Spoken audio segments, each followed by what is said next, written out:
অলোক সেন ফোনে কথা বলতে থাকে অনিশার সাথে। অনিশা প্রচণ্ড ভয় পেয়ে রয়েছে। একেই রানীকে খুঁজে পাওয়া যাচ্ছে না, তার উপরে আবার পিকলু মিসিং, বুঝতে পারছে না কি করবে। অলোককে বলে, তুমি বারবার করে খোঁজ নাও, কোথায় গেল ওই পিকলু। ও তো কোনো সুস্থ মানুষ না যে নিজে হেঁটে হেঁটে অন্য কোথাও চলে যাবে। ব্যাপার যেটা রয়েছে সেটা আমার জানাটা দরকার।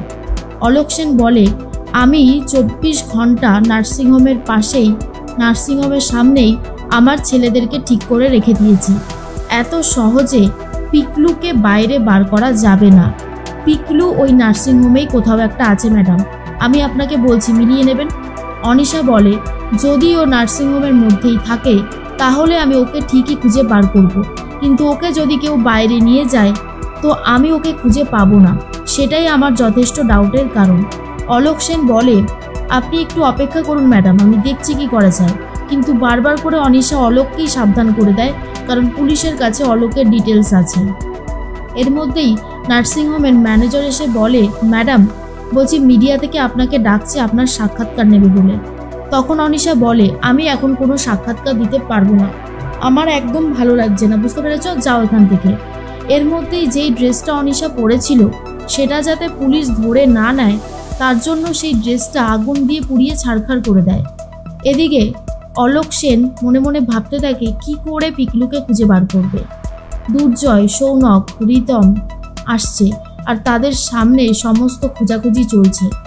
এরপর দুর্জয় তখন বলে, বল না রে শেষদা ভাই, রানী বেঁচে আছে, বল না, বেঁচে থাকতে পারে ও। এর মধ্যেই অনিশা ভাবে রানী কখনো বেঁচে থাকবে না।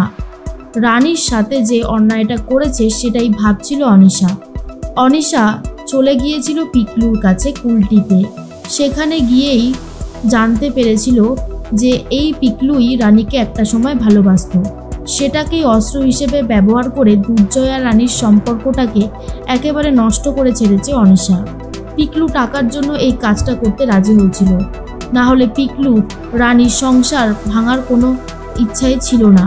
এর মধ্যেই দুর্জয় কথা বলতে থাকে অফিসারের সাথে। অফিসার বলে, চিন্তা করবেন না, আমরা দেখছি কি করে করা যায় সবটা, আমরা অপরাধীকে ঠিক ধরবো। এদিকে দেবযানী জানতে পেরে যায়। তারপরে দেবযানী বাড়ির প্রত্যেকে, বিশেষ করে দুনি, খুবই কান্নাকাটি করতে থাকে। শুক্লা দুনিকে সামলাচ্ছিল, কিন্তু দুনিকে সামলানো যাচ্ছে না। আর এর মধ্যে মিডিয়া থেকে অনিশার সাথে কথা বলতে থাকে। অনিশা বলে, আমরা চেষ্টা চালাচ্ছি, দেখছি কি করা যেতে পারে। পুলিশও এর মধ্যে রয়েছে, নিশ্চয়ই পুলিশ খুঁজে বার করবে। দুর্জয় চিন্তা করতে থাকে কি বলবে দুনিকে। রানীর কথা কেউই বুঝতে পারছে না যে রানী কোথায় রয়েছে, রানী কোথায় গেল, কারণ কোনো যেহেতু বডি পার্টস পাওয়া যায়নি এর মধ্যে। অনিশা ভাবে, আচ্ছা রানী আবার কোনোভাবে বেঁচে যায়নি তো? রানী তো বেঁচে গেছেই, কারণ যেহেতু রানীর কোনো বডি পার্টস পাওয়া যায়নি। অন্যদিকে কিন্তু পিকলু নার্সিংহোমে নেই, তাহলে কি সুস্থ করিয়ে পিকলুকে দিয়েই অনিশাকে একেবারে শেষ করতে চাইছে রানী? এমনটা হলে কেমন হবে কমেন্টসে অবশ্যই লিখে জানাতে পারো।